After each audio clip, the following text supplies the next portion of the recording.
Nós estamos recebendo aqui no nosso estúdio o professor Emanuel Pessoa, que é advogado empresarial, colunista do jornal Gente e tem discutido bastante conosco e analisado alternativas para esse tarifaço imposto por Donald Trump em relação à economia brasileira, à exportação de produtos brasileiros.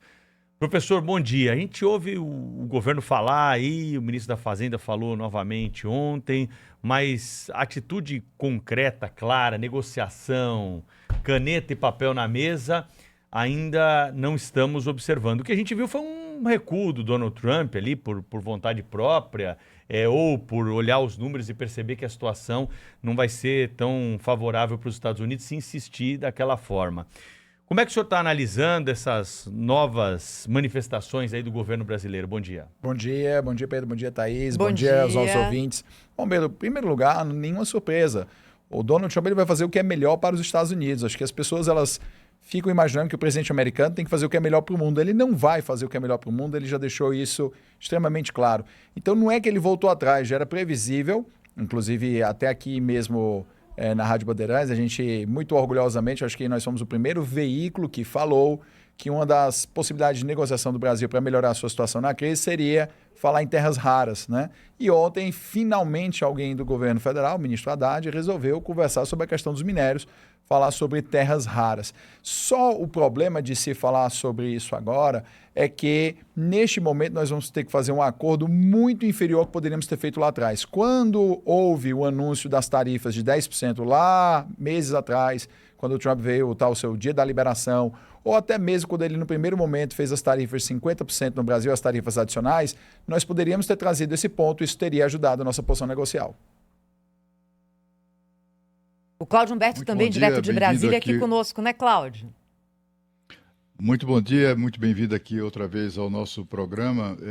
O que eu queria saber é assim, quais são as possibilidades, qual a em quem acreditar, né? Qual a seriedade de uma colocação como essa, da agora, essa novidade do governo? Porque o presidente Lula vive dizendo, e disse isso no domingo, que tem propostas do Brasil na mesa de negociação. Não é verdade, não tem proposta, não tem nem mesmo mesa de negociação, não há interlocutores de alto nível definidos. Então, não tem isso, né?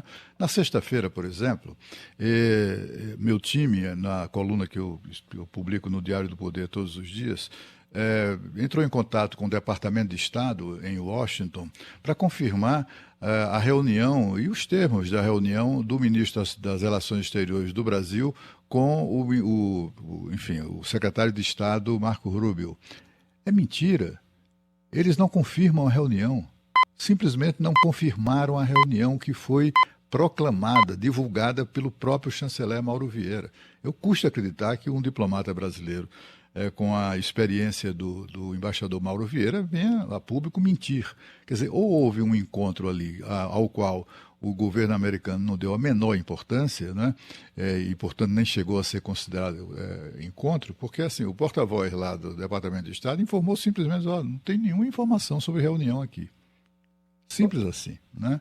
E a gente assiste a uma situação em que, olha, nós estamos ali, vamos negociar. Negociar com quem? Eles não estão muito interessados nisso, não têm contato sequer com o governo norte-americano. Então, o que esperar disso, hein, professor? Cláudio, quando você está em uma negociação, você tem vários tipos diferentes de negociador. O negociador mais, digamos assim, mais bem-sucedido no longo prazo é aquele que está interessado em construir relacionamento. Ele quer uma relação equilibrada e ele sempre vai tentar voltar à cooperação. Para quem assistiu aquele filme Uma Mente Brilhante, o John Nash, que era interpretado pelo Russell Crowe, né, do Gladiador, ele comprova o equilíbrio de Nash, que é a base das negociações atuais em que as pessoas negociam de boa fé. Quanto mais elas colaboram, maior a tendência que a colaboração gere bons resultados para todos. Mas isso só faz sentido para os negociadores em que o relacionamento é um elemento decisivo, porque eles estão buscando ganhos de longo prazo. O Donald Trump é um político que só tem mais 3 anos no cargo, não tem possibilidade de reeleição, então ele não tem absolutamente nenhum interesse em construir uma relação de longo prazo com quem seja. Ele tem interesses em obtenção de ganhos imediatos. Para obter ganhos imediatos, a gente chega no segundo tipo de negociador, que é um negociador transacional. Donald Trump é um negociador transacional e todas as pessoas sabem disso, porque no livro dele, A Arte da Negociação, ele se coloca dessa maneira, da forma mais clara possível. Isso significa que ele vai espremer o outro lado, não vai pensar em cooperação, mas em maximização dos seus ganhos, e depois ele parte para o próximo negócio. Como os Estados Unidos são um parceiro muito mais relevante nessa negociação, no sentido de que, para eles, perder a totalidade do comércio exterior brasileiro não dá 1% das exportações deles, para eles estão numa posição muito mais confortável do que a posição brasileira, na qual a gente tem um risco de 40 bilhões de dólares por ano. É muito dinheiro, é maior do que o PIB de boa parte dos estados brasileiros. Então, nesse caso, Cláudio, o que acontece é que quando nós tivemos a oportunidade de conversar no início das negociações, quando os outros países ainda estavam se ajustando, o Brasil foi o único que, em vez de ter uma postura comercial, profissional, de colocar os adultos na mesa para debater os interesses econômicos do Brasil, vis-à-vis os interesses econômicos americanos, resolveu caminhar por uma disputa política.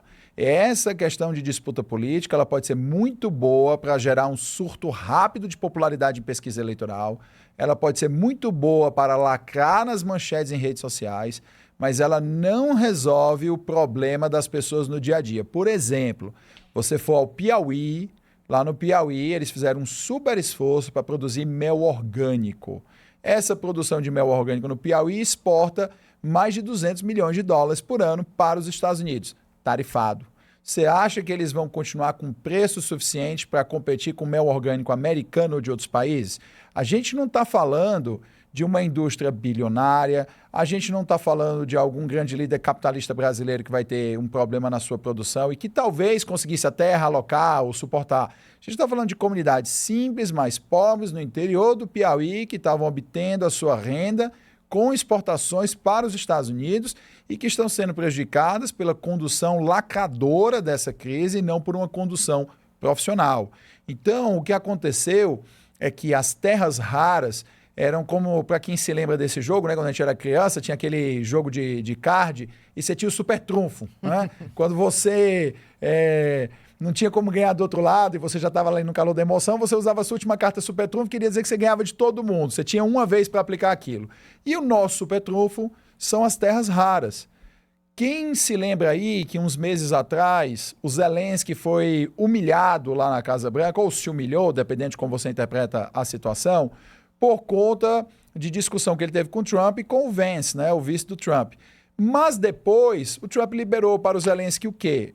Todos os armamentos e está liberando dinheiro. Por quê? Porque o Zelensky capturou onde os americanos mais querem, as terras raras. A maior dor que os americanos têm hoje com a China é que a China produz e refina 90% das terras raras usadas no mundo hoje.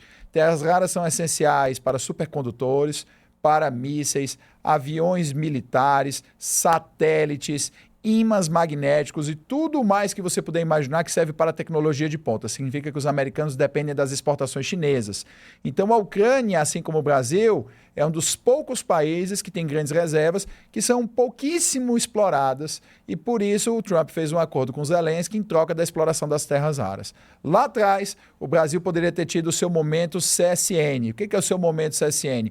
Na Segunda Guerra Mundial, Getúlio Vargas negociou com os americanos dinheiro para instalar uma siderúrgica no Brasil, a Companhia Siderúrgica Nacional, para iniciar uma produção local de aço que permitiu o Brasil avançar em outras etapas da industrialização. Se lá atrás nós tivéssemos trazido as terras raras para a negociação, antes de uma escalada da crise, antes das discussões políticas, antes das crianças fazerem geopolítica como sarau de federal, nós poderíamos ter negociado com os americanos investimentos para não apenas extrair as terras raras no Brasil, mas também refiná-las. Porque se você refina as terras raras no Brasil, você automaticamente instala uma quantidade gigantesca de indústrias ao redor que dependem dessas terras raras. Isso poderia nos ajudar a dar um salto para a atual revolução industrial, que é a revolução industrial dos supercomputadores, dos semicondutores e por aí vai. Agora, os americanos dificilmente vão querer fazer o refino no Brasil. O Brasil provavelmente e essa conversa do ministro Haddad ontem com os meios de comunicação falando sobre acordo mineral com os Estados Unidos, que veio, digamos, do nada, é uma prova de que nós vamos agora ter que entregar isso como mera exportação e vamos acabar transformando terras raras, do nome raras, em commodity, mercadoria de exportação, sem refino e sem desenvolvimento local. Porque é vergonhoso que o Brasil seja um exportador de ferro, mas o Brasil exporta pouquíssimo aço. Na verdade, nós importamos aço. Professor Emanuel Pessoa, aqui conosco, como todas as terças-feiras, nosso colunista. Olha, professor, aqui na Europa, você sabe que a Europa está acompanhando bem esse caso Brasil-Estados Unidos, porque assim, esse tarifaço 50% foi uma coisa que chamou muita atenção. A própria União Europeia decidiu jogar a retaliação lá para frente, para 6 meses, mas agora o que está junto com essas manchetes é justamente a prisão do ex-presidente Jair Bolsonaro domiciliar, um conturbado momento político dentro do Brasil e que essa triangulação governo atual com o ex-governo e o atual governo Trump nos Estados Unidos está repercutindo muito. De que forma o senhor vê relação entre essas duas coisas, né? Entre o discurso político e entre aqueles adultos que querem entrar na sala realmente para negociar seus produtos, como o café e outros que ficaram de fora, né, daquela lista que aliviou um pouco o brasileiro? Como é que o senhor vê? Eu vejo muito essa palavra defesa da soberania, que todos somos a favor, mas as pessoas estão confundindo isso com diplomacia. Sônia, bom dia. Por partes, né, Sônia? Essa questão de soberania virou uma palavra de ordem em rede social que o marqueteiro que trouxe isso para o governo federal é brilhante. Esse é o sujeito, se eu pudesse levar para trabalhar no meu escritório, eu tenho certeza que amanhã eu multiplicava por 100. Foi brilhante, porque realmente contaminou as redes sociais, mas por um motivo muito simples, é psicologia. As pessoas suportam mais a dor material do que a dor moral. A dor material ela precisa demorar muito tempo para que as pessoas possam passar por cima da dor moral. Então, quando você ofende o conceito de soberania, de autodeterminação, de identidade nacional, é fácil você agregar as pessoas ao redor de um inimigo externo comum.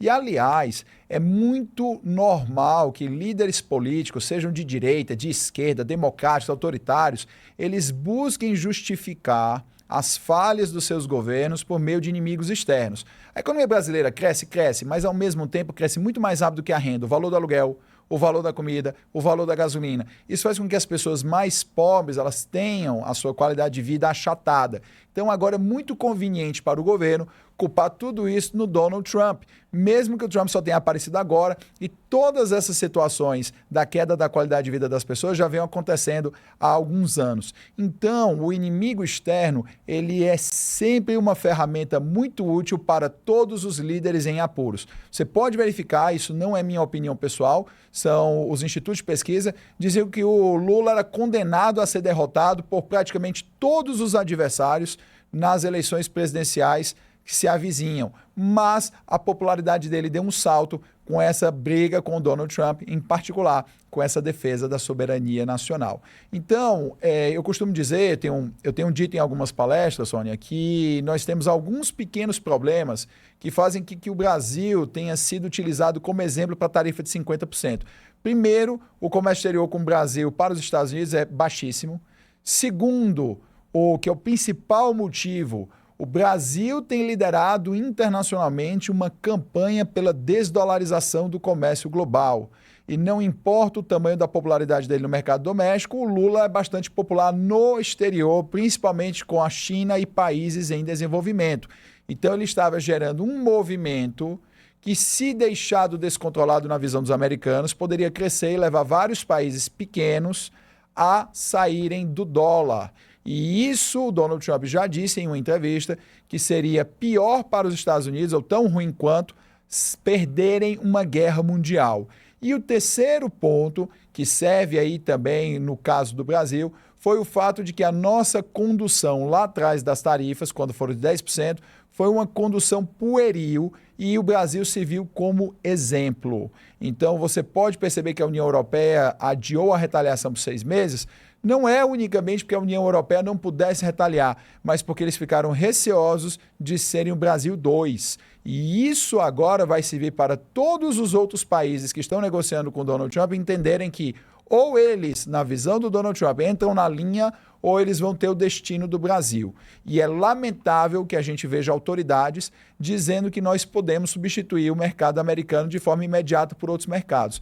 Isso é de uma tolice, uma idiotice, uma infantilidade tão grande que se essa substituição fosse possível de forma tão rápida, nós já estaríamos vendendo para esses mercados. Nós teríamos 2 consumidores, esses novos mercados e o mercado americano. Ou por acaso alguém vai dizer que alguém que tem uma mercadoria não quer vender o máximo possível dela para maximizar os seus lucros. Então é óbvio que nós não conseguimos substituir de forma imediata e ainda que conseguíssemos, o ideal era ter 2 clientes e não um cliente só. Veja, por exemplo, que mês passado, os embarques para a China de alguns produtos caíram para o menor nível em 10 anos.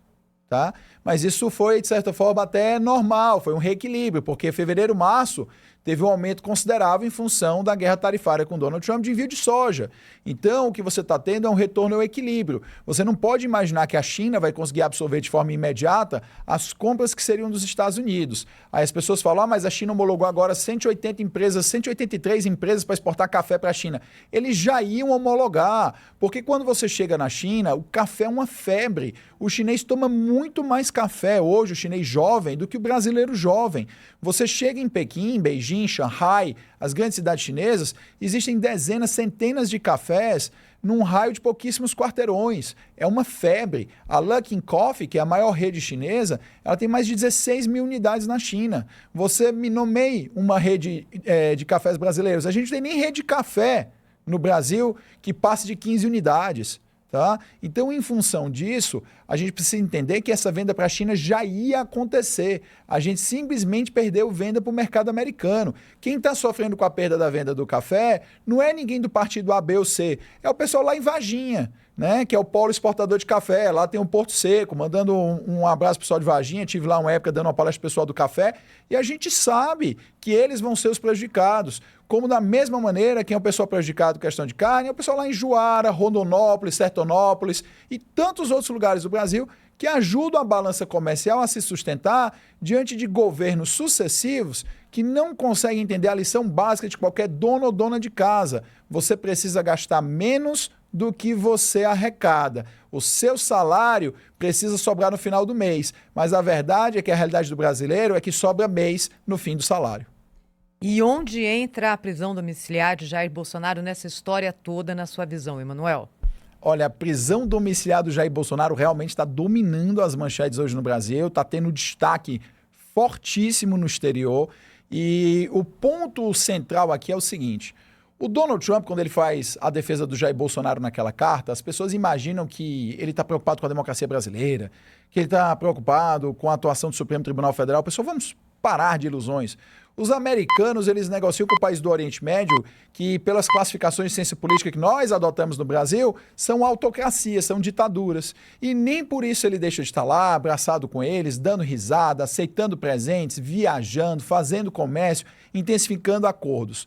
O negócio do Trump com o Jair Bolsonaro é simples. O Bolsonaro nunca quis desdolarizar o comércio internacional e sempre foi extremamente alinhado aos interesses americanos em geopolítica. Inclusive, há uma crítica muito forte a ser feita ao Bolsonaro, que é que ao tempo do governo dele, ele esculachava com a China o tempo todo. Então, da mesma maneira que o Lula esculacha com os Estados Unidos, eu digo aqui, você não pode esculachar o seu segundo maior comprador, eu dizia que o Bolsonaro não podia esculachar o nosso maior comprador. São comportamentos políticos que são economicamente esquizofrênicos, porque o nosso país depende da venda para a China e para os Estados Unidos.